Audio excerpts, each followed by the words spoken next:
Hey guys, and welcome back to my channel. So if you have watched, I guess, most of the videos that I posted this year, you would have noticed that my journey from becoming a university student to a new professional has been quite difficult, to say the least.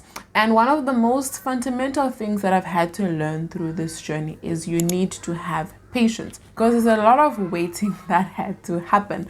For example, I graduated in December 2022 and my nursing certificate only came out middle of March of 2023. So that was almost 3 months of waiting for my nursing license. After my nursing license came out, I could now start applying to jobs. And in most cases, these jobs required me to have professional experience, which I do not have because I'm a new graduate. So the easiest way for me to get employment was to go through nursing agencies. And these nursing agency applications took a lot of time, and there was a lot of waiting of we are processing your application, or they'll just keep quiet and not give you any feedback, and you constantly have to follow up and they say we're still sorting things out. So from me starting to apply for nursing agencies in the middle of March, I only started working in the middle of May. So currently, from the making of this video, I've been working for close to 2 months, but I graduated about 6 months ago. So as you can see, from the point of me graduating to the point of me starting to work as an agency assistant has been quite long, and I still currently am waiting for my opportunity to become a permanent staff. So the point of this video is for me to just give you some advice, to give you some tips on how to persevere through this process of job seeking. There's a lot of advice that I wish people had told me before I started this, and the whole point of me having this YouTube channel is able to guide you guys if you're going to be walking in the same shoes as me, even if you don't end up at the same destination. But we're all going to be looking for jobs one point or another, whether you're a new professional or you've been working somewhere else and it's just time for a new opportunity. So I'm just going to be giving you some advice, some guidance, some steps that you need to take to make this process a little bit more bearable for you, and also to make sure that you are successful in your applications.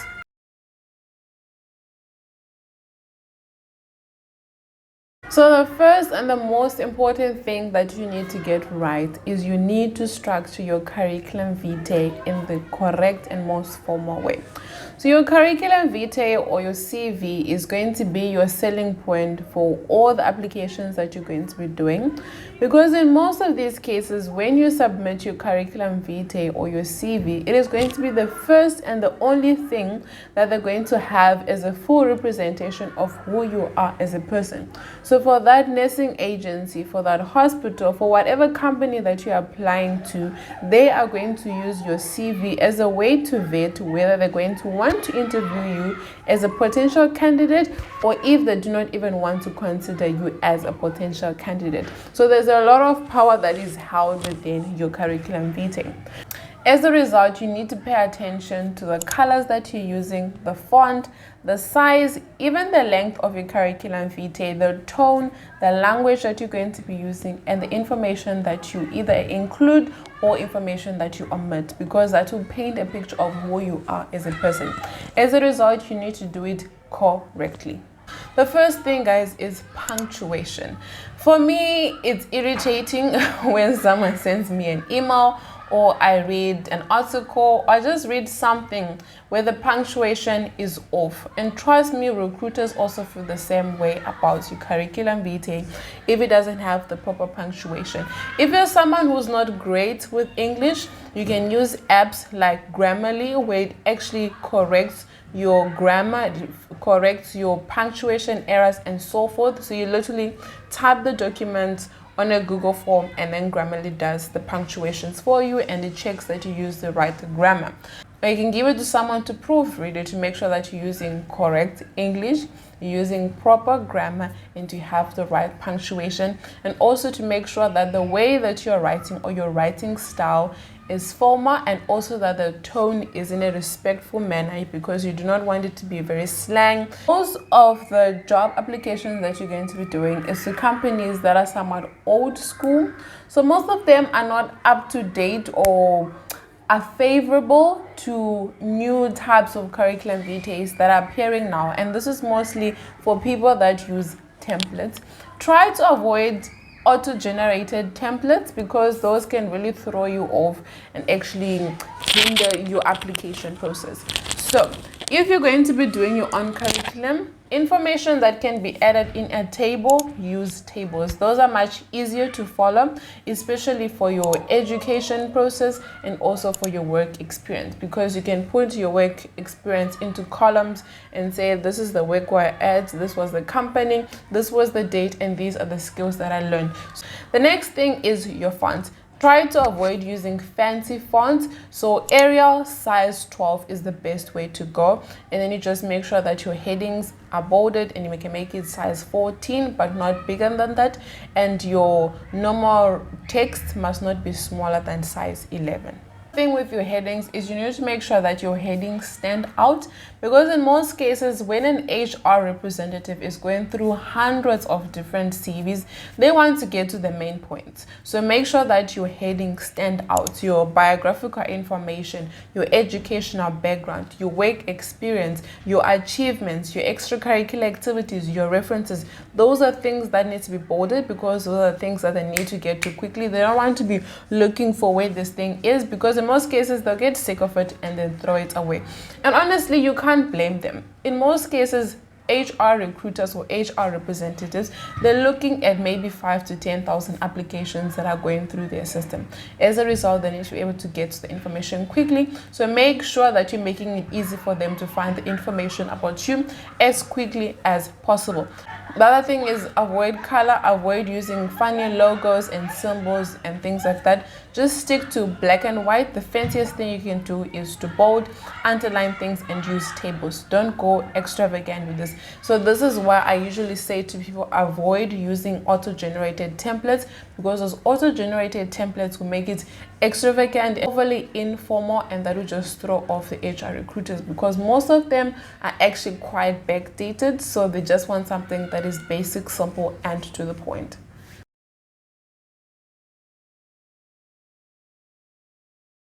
So now the actual structure of your CV.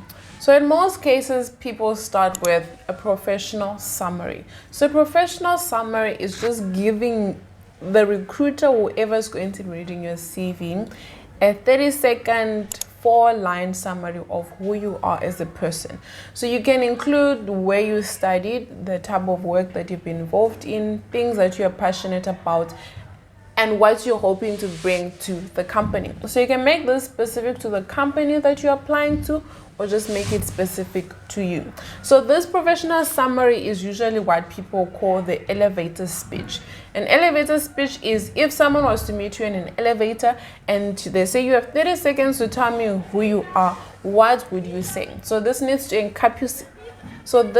encapsulate everything about you, from what you've studied, what you're currently doing, what are your personal passions, and somewhat of what are your long-term goals with you coming into this position.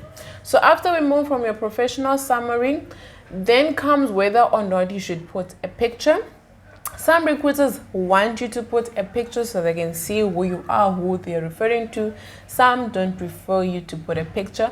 Personally, I would say put a picture. Yes, it does make it a little informal, but it also makes it easier for whoever's going to read your CV to remember the face to the information that they are reading. So after your professional summary and your picture, then comes now your biographical information. This is your name, your surname, your date of birth, your phone number, your email address. Please make sure that you type it correctly, because you do not want a recruiter to look for you and they can't get hold of you because you put in the wrong information. Then also comes your marital status, your address, whether you have a driving license or not. And then some recruiters also want you to put in your COVID-19 vaccination status, and also whether you have a license or not, drivers or non-drivers, and then also your health status. So after your biographical information, then comes your work experience. So you need to structure your work experience from the earliest or the most current job position that you held to the least or the most past job position that you have. Obviously, if you're someone who's been involved in a lot of jobs, then you've got options to put. But if you're someone who does not have any work experience, or you've only done side jobs, then you need to really be choosy about what type of jobs that you're going to put in your CV. For example, if you're someone who's applying for a nursing position, but then the only experience that you have is waitressing, yes, you can put it in because it's going to show that you're good at customer service and so forth. However, if you've got other experience that is more related to nursing, then it would be advisable to put those job experiences in and just avoid the waitressing one. However, if you do not have any experience in anything, then just put in the experience of the job that you have so that they show that you've been under the manager or you've been under the supervision of someone or you've been in some sort of formal setting of doing work, even if it's informal stuff. The other thing is, if you're going to omit job opportunities or job positions that you've held, make sure that you do not have a time period or a time gap of more than 6 months where you're not doing anything, because they're going to question why do you have this gap in your time period. If, for example, you took a holiday, you were dealing with personal issues, for example, you were grieving, you're on maternity leave and so forth, that caused you to be out of work for that long, then you can include from this time period to this time period, I was on a personal break or I was on maternity leave and so forth, so that are aware of why you had this long break. The other thing you need to add on to your work experience, obviously with your work experience, you list the position that you are involved in, the time period, and also the roles and responsibility that you were involved in, and also the skills that you were gaining from that job position. If it is possible, it is good for you to give examples of how you gained those skills.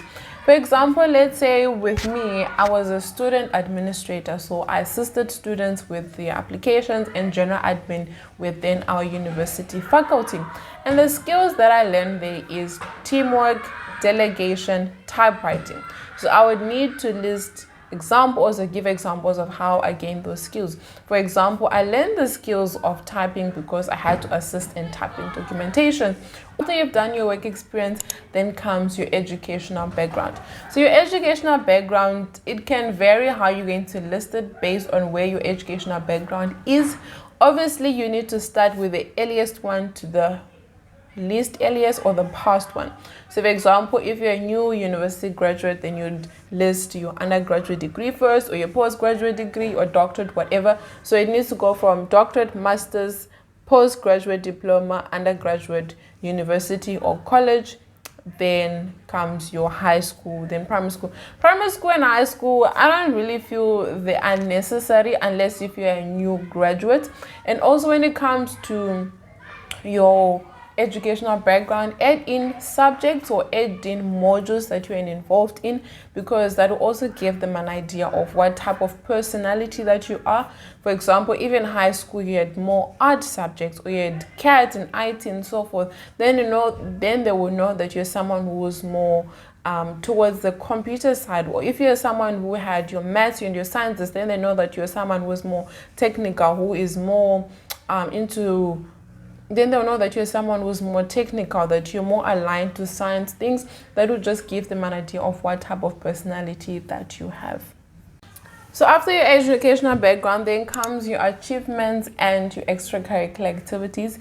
Please make sure that your achievements and your extracurricular activities, they're actually related to the job that you're applying for. You can't be putting in stuff like you enjoy horse riding to a job that's got nothing to do with that. Yes, it's interesting to tell them your personality, but it is not necessary for you to involve those things. So when it comes to achievements and hobbies, and extracurricular activities to add in, this is certificates that you gain, whether you're doing your first aid training, whether you're doing some course online with your NISA or Udemy or whatever platform that you're doing your certifications with. This will just give them an idea of the things that, this will give them an idea or to give them indication of how you are improving your skills by doing all these skills and certifications.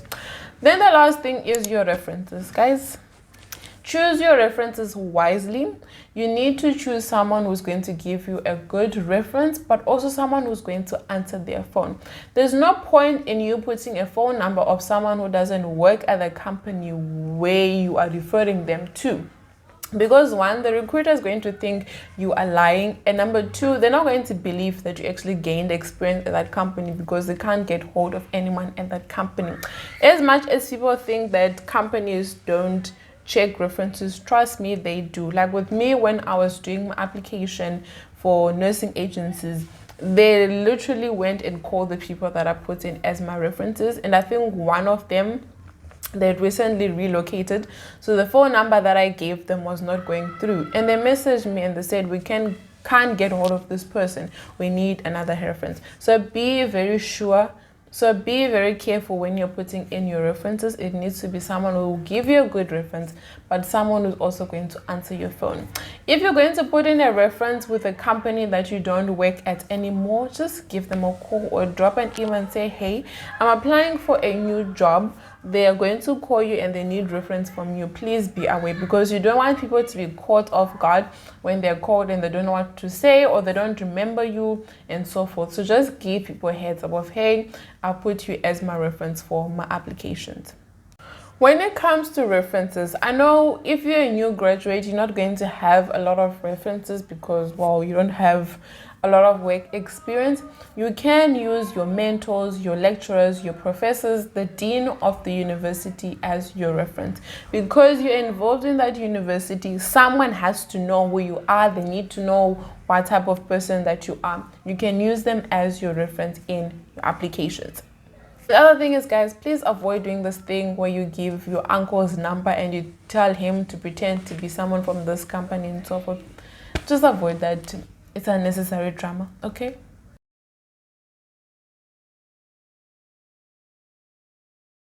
So last two things that I'm going to mention about your CV is, number one, please make it relevant to the job that you are applying for. So that means for every single job that you're going to be applying for, they've got different roles and responsibilities, and they've got different skill sets that they want you to bring to the table.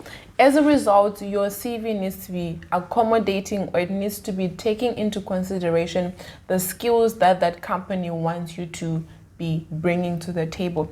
As a result, you need to make it as relevant as possible to the company that you're applying to. And the second thing is, be continually updating your CV. It's not something that you create once and then you forget about again. Every single time that you're going to submit your curriculum vitae or your CV, just proofread it to make sure everything is still aligned, everything is still correct. Make sure that you're checking your numbers, your ID numbers, your email addresses, your references, punctuation, grammar, and so forth. Just give it a good proofread before you send it out. Ask someone to just check it out. Literally looking at a CV would take 10 minutes. They'll give you their comments and you edit and you send it off. It is a good practice to have so that you're not sending outdated CVs to new jobs and to new applications, because that will also throw off your application. So after you've gone through your curriculum vitae, you've set it up, you've structured it properly, you've fixed the grammar, you've fixed the punctuation, it's looking beautiful and you are about to submit. The other thing that you need to take with your curriculum vitae is your attachments. So there's two main attachments that you need to focus on. The first one is your cover letter. Some applications don't require you to have a cover letter, some require you to, but I highly suggest that you always attach your job applications or your CVs with a cover letter. And the reason why I say this is your CV is in a very structured and a very rigid form because it's very specific things that you need to add in. Whereas your cover letter, it gives you the option to expand more of who you are as a person. If you're someone who's really good at writing, this is where you will thrive and this is where you will sell yourself the most, because you have the option now to be able to write as much as you can about who you are as a person. So this is where you can showcase your personality, your experience, what you were studying, what motivated you to go into that job, and also how you experience the things that you've been involved in, how you can use those skills to be able to fit into the role that you are applying to. So this is when you can really motivate why they need to hire you, and you can make it maximum 2 pages, but you can make it as long as you wish. So this is the opportunity for you to really showcase of who you are in a more lengthy form than in your CV, because in your CV it's more structured and it's more CV. So please do not lose out on the opportunity of using a cover letter to be able to sell yourself and to just push your CV forward so that you get to that opportunity where you get to the interviews. Then the second attachment that you need to focus on is your Z83 form. So your Z83 form is a declaration form, and this is mostly for your government job opportunities that you're applying to. It is where you declare to the company or to the government that you are unemployed and you are now job seeking, and you on that form you write, I am applying to this company, this is where I found the advertisement, and this is the position that I'm applying for. So usually companies will take this form and then they'll submit it to the government. This is to show proof that people actually submitted documentation to apply to the jobs that they're applying for. Because if you know, most companies, they have to advertise a job for a certain period of time, they need to accept applications and so forth. So you submitting that Z83 form is now it is a form of proof to the company and to the government that people actually submitted applications to this company for this job and so forth. So it's more of a statistic type of thing more than it's going to affect your job application, but it is something that you need to include in your applications, and this is mostly for your government applications.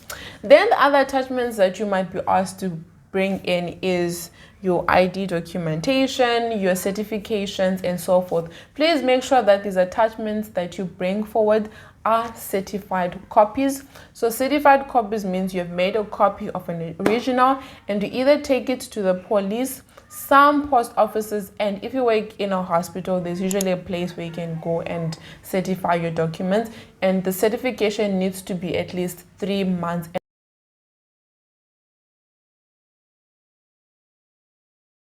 Okay, so all your documentation is ready now. Your CV is sorted, your cover letter is written, it's shining, it's advertising you in the best light possible. Your documentation or your attachments, they are certified, you're ready to go.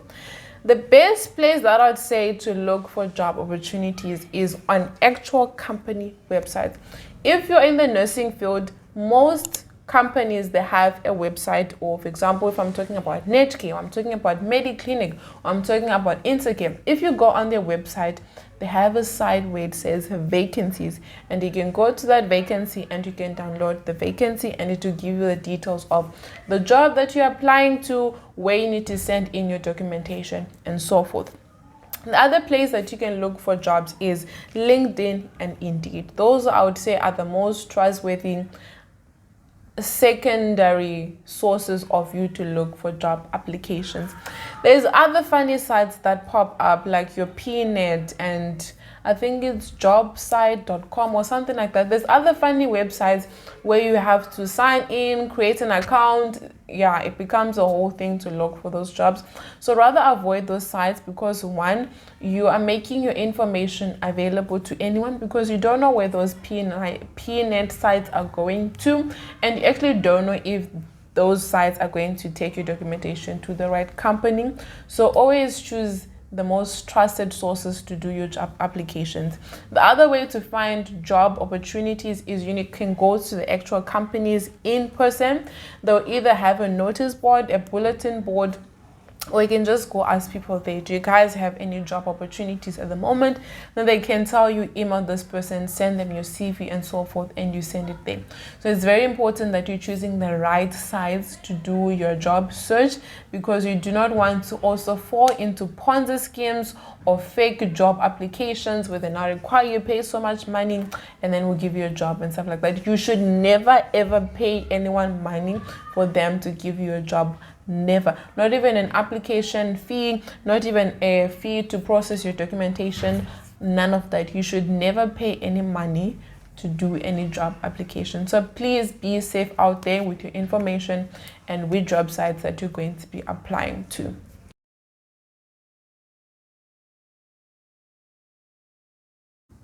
So you've now submitted your documentation and you are now in the waiting period where you've sent everything. There's nothing else that you can do. It's gone. You just have to wait for the feedback. The main thing that I would say in this point in time is pray for a good outcome, because most of these things are out of your control, and it is by God's grace and by God's favor that your job application or your CV is the one that is chosen out of however many thousands that are going to go through that company's hands and so forth. So that's the main thing. Prayer answers everything.